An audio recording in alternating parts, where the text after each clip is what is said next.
সুপ্রিয় দর্শক বন্ধুরা, আসসালামু আলাইকুম। দেখতে পাচ্ছেন এই যে আমার এক কৃষক ভাই কিন্তু মাঠ থেকে এই যে ঘোড়ার গাড়িতে করে ধান পরিবহন করছে।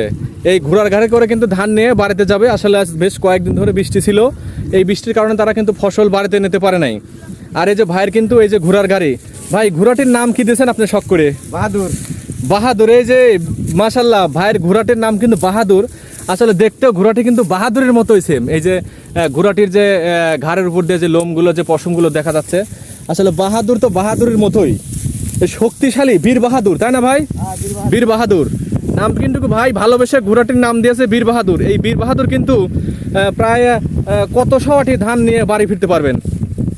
মোটামুটি শুকনো তাহলে 700-800 যায়। 700-800? ওরে আল্লাহ, আলহামদুলিল্লাহ। আসলে অনেক। এই ঘোড়াটি বীর বাহাদুর ঘোড়া, শক্তিশালী ঘোড়া, শুকনা ধান। আর ভিজা ধান 500 যায়।